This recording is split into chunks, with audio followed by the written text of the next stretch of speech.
23kg의 박스 2개를 들 때 Li 지수를 구하시오.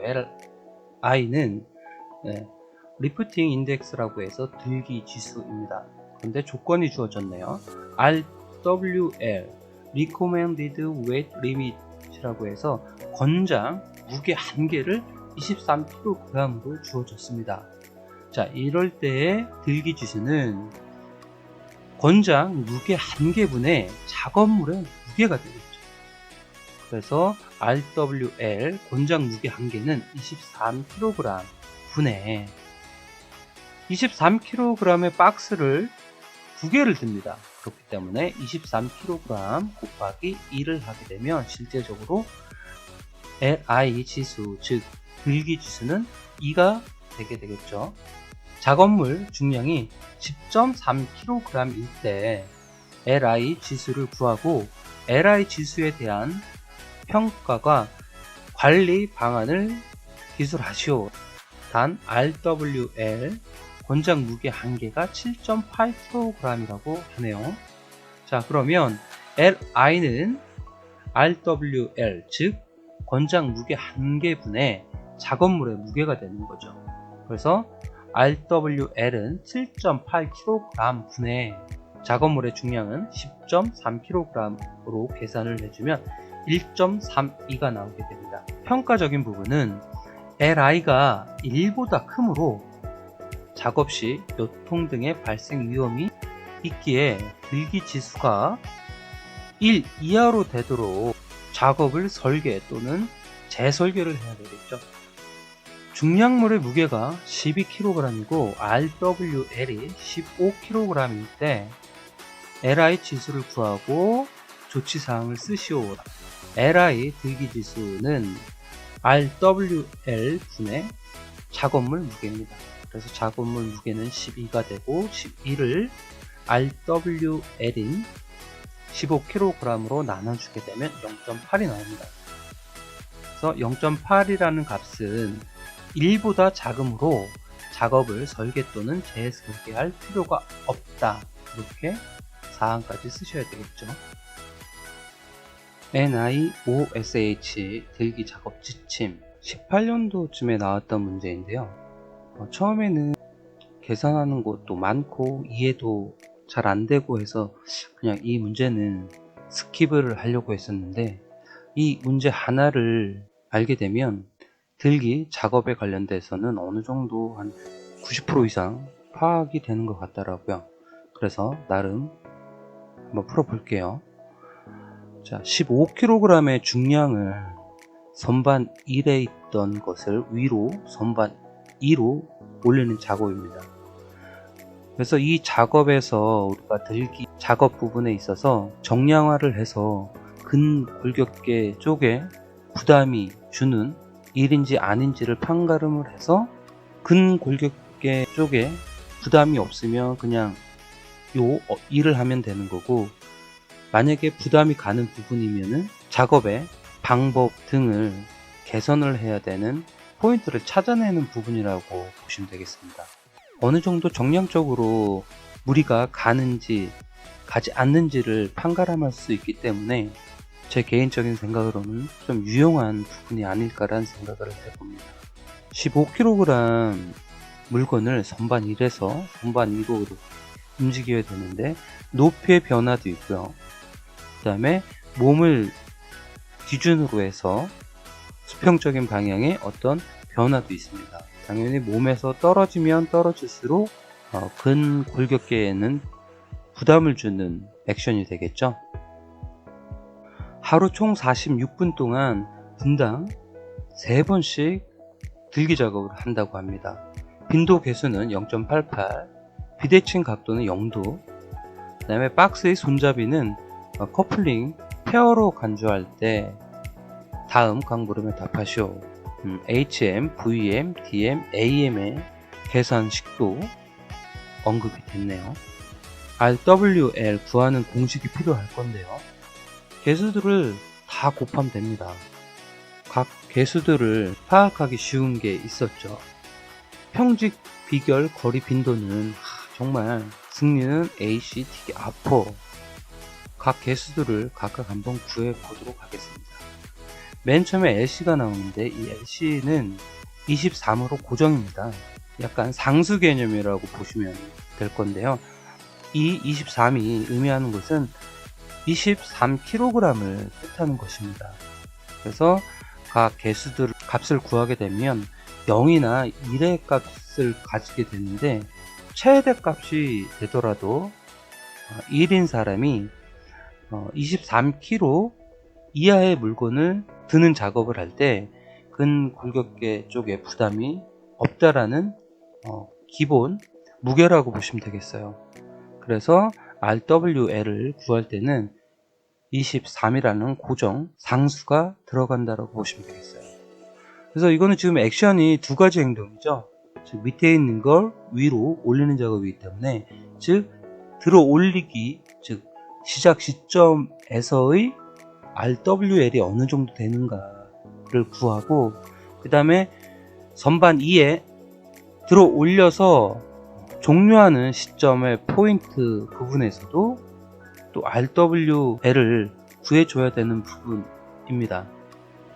그래서 처음에 들기 시작점에서 HM을 구하는 공식은, 즉 수평 개수죠. 이 수평 개수를 구하는 것은 H분의 25입니다. 그래서 이 H는 높이를 말하는 건데, 이 공식을 쓰는 조건이 있죠. 25cm 이상 63cm 이하에서만 이 공식을 써야 되는 거죠. 63을 넘어서면 제로값을 갖게 되는 거죠. HM이라고 하는 것은 수평 개수를 뜻하고, 수평 개수는 몸 센터를 기준으로 해서 어느 정도 물건의 중심점이 떨어져 있느냐 라고 했을 때, 지금 여기 보시면 27cm입니다. 그래서 H는 27이 되는 거고요. 그래서 25를 27로 나누게 되면 0.926이라는 값이 나옵니다. 그리고 VM, 즉 수직 개수를 뜻하는 건데, 이거는 1-0.003 곱하기 가로 열고 V-75가 되고요. 처음에는 저는 이 부분에 대해서 좀 난감한 부분이 있었어요. 지금 여기서 보면 선반 1 같은 경우는 60cm예요. 그러면 60-75면 마이너스 15가 되는 거거든요. 그럼 마이너스 값에서 다시 마이너스를 하게 되면 1보다 더 높은 값이 나오겠죠. 그런데 일반적으로 개수들은 1 이상이 나올 수가 없거든요. 그런데 나중에 이쪽 저쪽 찾아보니, 이게 가로가 아니라 여기 빨간색으로 표시했듯이 절대값 개념의 기호를 집어넣어 주셔야 되는 거예요. 절대값이라고 하는 것은 차이값을 나타내는 거기 때문에 플러스 마이너스 개념이 없는 거죠. 그냥 절대적으로 어느 정도의 값이다, 차이가 난다, 이런 개념이기 때문에 60-75는 실제적으로 마이너스 15지만 절대값 기호가 들어갔기 때문에 15가 되는 거죠. 그래서 계산을 하면 0.955 값이 나오고요. 그 다음에 AM, 비대칭 개수를 뜻하는데, 이 비대칭 개수 같은 경우에는 1-0.032 곱하기 A, A는 각도를, 즉 비트는 각도 등을 얘기를 하는 건데, 실질적으로 얘는 몸을 비틀지 않고 그냥 바로 아래에 있는 걸 위로 올리기 때문에 비대칭 각도 같은 경우가 0도입니다. 그래서 A 각도를 0도로 하면 곱하면 0이 되기 때문에 자동으로 1이 나올 수밖에 없는 거죠. CM, 결합, 개수를 뜻하는데, 여기 지문에 보면 박스의 손잡이는 커플링, 페어로 간주한다고 되어 있습니다. 그래서 이 페어의 의미를 알아봐야 되는데, 인터넷을 검색해 보니 결합 타입은 크게 세 가지로 나누는데, 양호, 굿, 보통, 페어, 불량, 프룹, 이렇게 나오더라고요. 편안하게 손잡이가 있거나 잡을 수 있다라고 하면 굿으로 되는 거고, 이때의 개수값은 1이 됩니다. 손잡이가 있고 적당히 잡을 수 있고, 그 다음에 손목 각도가 90도, 어떤 꺾임이 없이 그냥 자연스럽게 잡을 수 있는 그런 조건일 때는 0.95 값을 갖고요. 불량인 프로프, 이거는 불편하게 잡기가 좀 어중간한 그런 부분들, 그랬을 때 0.9의 값을 갖습니다. 그래서 여기 지문에 페어라고 되어 있기 때문에 우리는 0.95 값을 쓰면 되겠죠. 그래서 CM의 개수값은 0.95가 되는 거고요.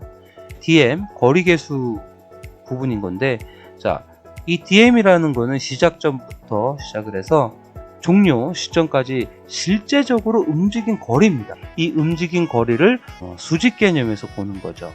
60cm 높이에 있었던 것을 145만큼 위로 올렸어요. 그럼 실제적으로 여기서부터 여기까지 이동한 거리이기 때문에 수직 개념에서는 85cm를 움직이게 된 거죠. 움직인 거리 D는 85cm가 되는 거고요. 개수를 구할 때는 또 공식이 있습니다. 0.82 플러스 가로 열고 4.5 나누기 D, 즉 85가 되는 거죠. 값을 구해보면 0.8732 나오게 됩니다. 자, FM 빈도 개수인데 빈도 개수는 0.88 이네요. 빈도 개수도 나름대로 이 CM처럼 어떤 기준이라든가 베이스표가 있지 않을까라고 해서 검색을 해봤는데, 예, 있긴 있습니다. 그런데 너무 다양하고 너무 많아요. 조건에 따라서 1분에 몇 회를 움직이는 거를 기준으로 해서 해당하는 포인트를 찾아서 값을 구하는 부분인데, 종류나 이런 게 좀 다양한 부분이 있는 것 같더라고요. 스킵을 하고 지문에 어차피 값이 제시가 돼 있었기 때문에 그냥 보도록 할게요. 그래서 FM은 0.88의 값이 나옵니다. H부터 해서 필요한 F까지 필요한 개수의 값을 다 곱해주면 돼요. 거기에 LC 23을 곱하면 되겠죠. 그래서 23 곱하기 0.916 곱하기 0.955 곱하기 1 곱하기 0.95 곱하기 0.873 곱하기 0.88을 하면 14.844가 나옵니다. 전반 1에 있는 이런 상황에서 거리 27cm 떨어져 있는 이 상황에서는 최대로 우리가 들 수 있는 게 14.844kg이라는 거죠. 들기 종료점, 즉 선반 2에 올려놨을 때 과연 RWL은 값은 어느 정도 나오는가.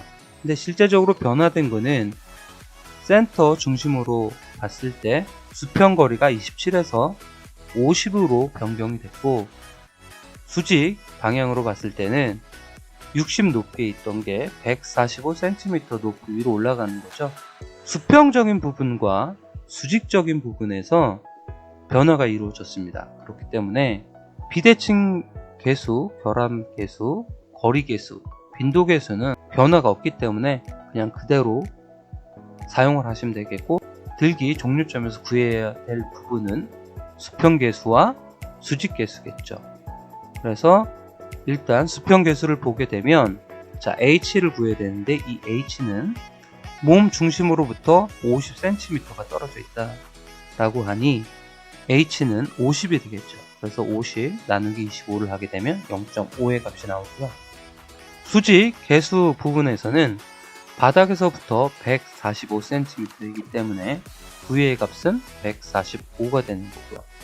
그래서 1 마이너스 가로 열고 0.003 곱하기 절대값 145 마이너스 75 절대값 가로 닫고 해서 구하게 되면 0.79의 값이 나옵니다.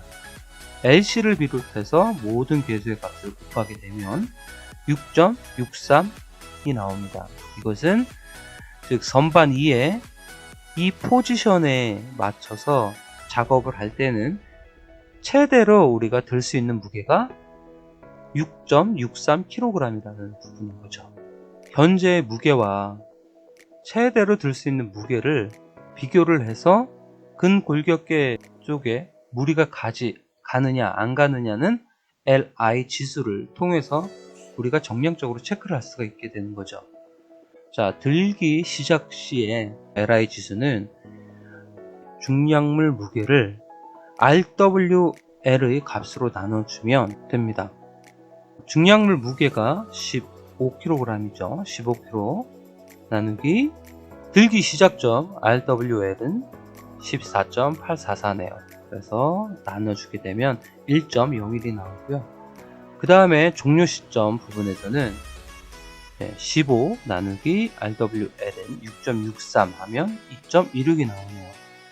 LI 지수가 1이 넘으면 이거는 근골격계 쪽에 무리를 주는 액션이기 때문에 개선이라든가 어떤 작업의 방법을 고쳐야 되는 부분인 거죠.